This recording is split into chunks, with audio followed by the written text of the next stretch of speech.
Son of Sardar 2 ఈరోజు చూసిన Hindi cinema ఇది. Ajay Devgan producer cum hero, Mrunal Thakur heroine. పెద్దగా పనేం లేకపోతే చూడొచ్చు. యాక్చువల్గా మైనస్ ఏం లేదు సినిమాలో, కానీ ఇలాంటి సినిమాలు చాలా చూసేస్తుంటాం మనం. చాలా అంటే చాలా చూసేస్తుంటాం. ఈ స్క్రీన్ మీద కనబడుతున్న క్యారెక్టర్స్ అన్ని క్యారెక్టర్స్ సరే, కొంచెం తెలుగు ఆడియన్స్ ఉన్నారుగా, హిందీలో ఉంది సినిమా కాబట్టి let me tell you the story. Ajay దేవగన్కి ఒక పౌల్ట్రీ ఫామ్ అట్లాంటిది ఉంటుంది, పంజాబ్లో ఉంటాడు సర్దార్జీ. ఆయన వైఫ్ లండన్లో ఉంటుంది. ఒక 9-10 ఏళ్ళ తర్వాత ఎప్పుడు వీసా కోసం ట్రై చేస్తూ ఉన్నానని చెప్తుంటుంది. కోర్స్ ఆమె ఎప్పుడు ట్రై చేయదు. ఈ సీన్లో కనబడుతుంది, ఆమె కనబడుతూనే ఉంటుంది. ఆ అమ్మాయి ఒక 10 years తర్వాత వీసా పంపిస్తుంది. సో మనోడు అక్కడికి వచ్చిన వెంటనే నాకు వేరే బాయ్ ఫ్రెండ్ అన్నాడు, డైవర్స్ కోసం నేను పిలిచిన అని చెప్పేసరికి ఆమె ఇంట్లోంచి బయటకు వచ్చేస్తాడు. అక్కడ మృణాల్ ఠాకూర్ ఏ పాకిస్తానీ గర్ల్. మృణాల్ ఠాకూర్ వాళ్ళ బావ చుమ్కీ పాండే. ఆ చుమ్కీ పాండే వైఫ్ చనిపోయిందని మృణాల్ ఠాకూర్ని బలవంతంగా పెళ్లి చేసుకుంటాడు. ఎందుకంటే ఒక చిన్న పాపను చూసుకోవాలి. ఈ స్క్రీన్ మీద మీకు అజయ్ దేవగన్ పైన ఒక బ్లూ టీ-షర్ట్ వేసుకున్న అమ్మాయి కనబడుతుంది, ఆ అమ్మాయి అన్నట్టు. సో ఇది సంగతి బేసికల్గా.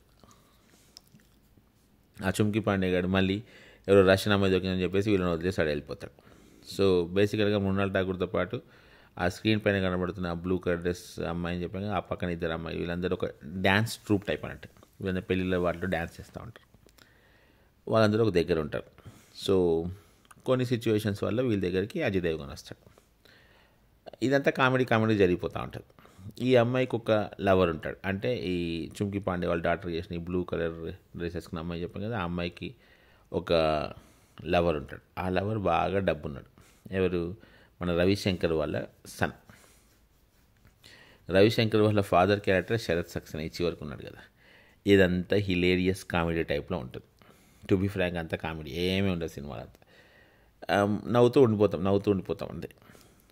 కొన్ని ఎమోషనల్ డైలాగ్స్ పేలుతూ ఉంటాయి. ఆ అమ్మాయి పెళ్ళి చేయాలంటే వీళ్ళకి అన్ని కండిషన్స్ ఉంటాయి. రవిశంకర్ వాళ్ళకి డ్యాన్స్ చేసే అమ్మాయిలకి ఏమో, ప్లస్ ఏదో పాకిస్తాన్ వాళ్ళకి ఏమి, ఇట్లా అని కొన్ని కండిషన్స్ ఉంటాయి అన్నట్టు. ఇంకా వీటన్నిటి బేస్ చేసుకొని సరదాగా రాసిపెట్టినటువంటి స్క్రీన్ ప్లేతో రాసేసుకున్నారు. మ్యాండేటరీ మూవీ ఏం కాదు, అలా అని చెప్పేసి తీసి పరిస్థితి సినిమా ఏం కాదు, చూడొచ్చు. ఇలాంటి సినిమాలు 10 కొద్ది చూసుంటాం మనం. రొటీన్ టైప్లో ఉంటాయి, ఏమవుతుందో మనం చాలా ప్రెడిక్ట్ చేస్తూ ఉండొచ్చు. కొంచెం సిచ్యువేషనల్ కామెడీ, కొంచెం హిందీ బాగా అర్థమయ్యే వాళ్ళు, తెలుగులో మాట్లాడుతున్నాం కాబట్టి మీరు బాగా ఎంజాయ్ చేయొచ్చు. ఇది cinema. Producer Ajay Devgan, director ఎవరు నేను చూడలేదు. ఏదో ఉంది పేరు, రైతులు ఏదో పాడేది మర్చిపోయాను. మృణాల్ ఠాకూర్ని మనం సీతారామంలో చూసిన తర్వాత వేరే సినిమాలు అంత ఈజీగా యాక్సెప్ట్ చేయలేం. But here is fine. ఆమె క్యారెక్టర్ బాగానే ఉంటుంది. ఇక్కడ కూడా హీరోయిన్ అన్నప్పుడు క్యారెక్టర్ బాగానే ఉండాలిగా. మిగతా అంతా కామెడీ పండించేశారు. నాట్ ఎ బ్యాడ్ ఫిలిం, అలా అని చెప్పేసి మస్ట్ వాచ్ కూడా ఏం కాదు. You can definitely watch it when you find time. నెట్ఫ్లిక్స్లో ఉంది. దసరా హాలిడేస్గా టైం ఉంటే చూడండి, మీ ఓపిక.